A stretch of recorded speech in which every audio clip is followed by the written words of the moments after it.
It's 3:15 in the morning. You're staring at the ceiling again. You roll over. You check the clock. You shouldn't have checked the clock. You roll over again. And somewhere around sunrise, you finally drift off, only to wake up a few hours later, feeling like you never slept at all. Here's the strange part. You actually got your 8 hours last night. So why do you still feel exhausted? Most people blame stress, or too much caffeine, or just getting older. And sure, those things play a role, but there's a possibility almost nobody considers. What if the problem isn't your body at all? What if it's your bedroom? And before you jump to conclusions, no, it isn't your mattress. A friend of mine spent hundreds of dollars trying to fix his sleep. A new mattress, a cooling pillow, melatonin gummies, 3 different sleep apps that all promised to track his REM cycles. None of it worked. He still woke up tired every single morning. Then, almost by accident, he made one small change to the room itself. Not his body, not his routine, just the room. And within a few nights he was falling asleep faster than he had in years. So what changed? To understand this, you have to understand something most people never think about. Your brain never actually clocks out. Even while you sleep, part of it is still scanning the environment around you, reading tiny signals from the space you're in. Some of those signals say, "You're safe, you can shut down now." Others quietly say the opposite. "Stay alert, something here needs attention." And most of us have no idea how many of those alert signals are sitting in our bedroom every single night.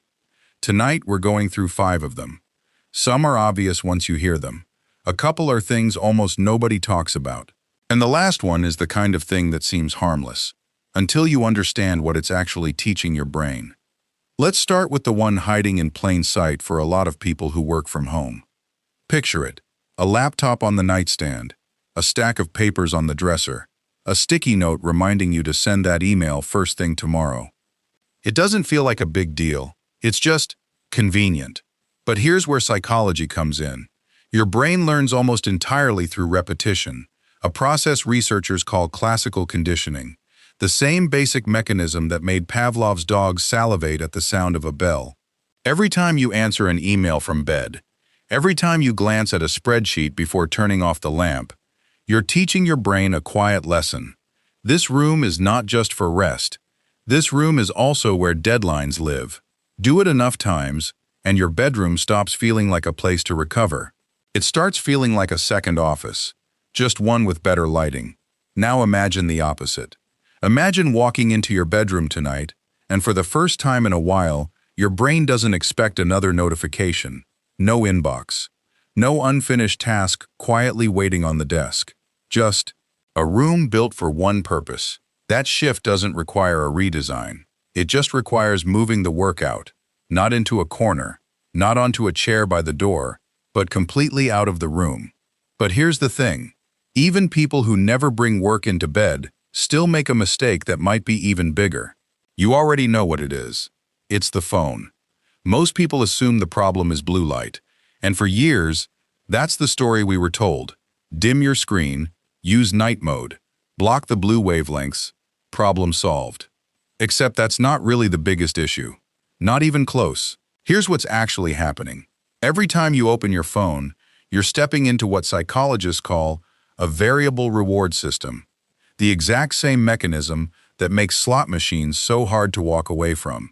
You don't know what the next video, the next post, the next message is going to give you.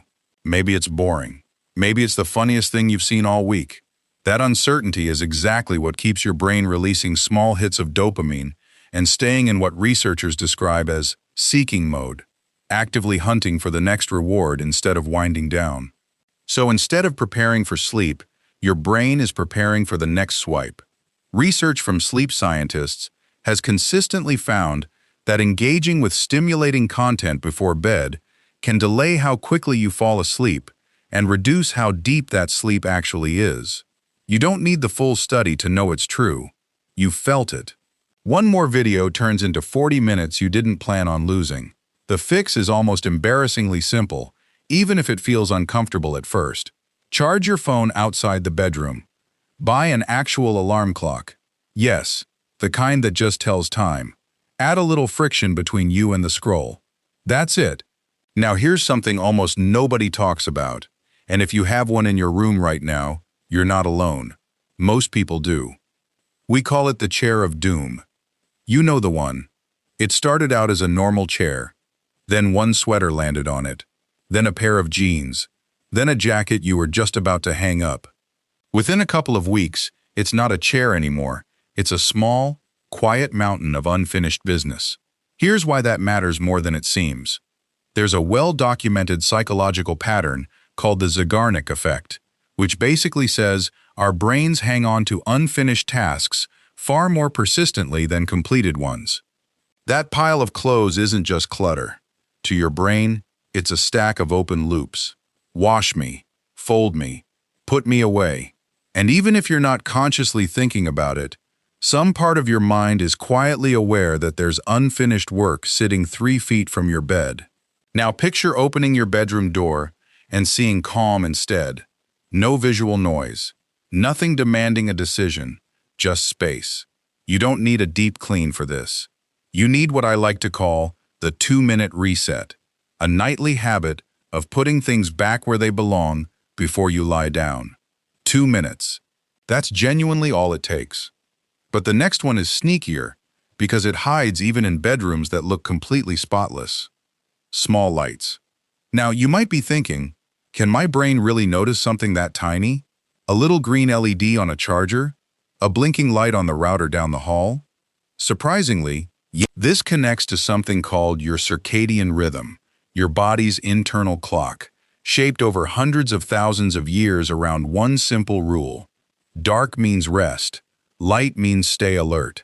That system evolved long before electricity existed, so it never learned to ignore a glowing charging brick or a standby light on the TV. Research referenced by institutions like Harvard Medical School and the National Sleep Foundation suggests that even low levels of light exposure at night may influence melatonin production, the hormone most closely tied to your ability to fall and stay asleep. You don't need to rip out every device. A strip of black electrical tape over a stubborn LED works fine. Turning a device's light away from your bed works too.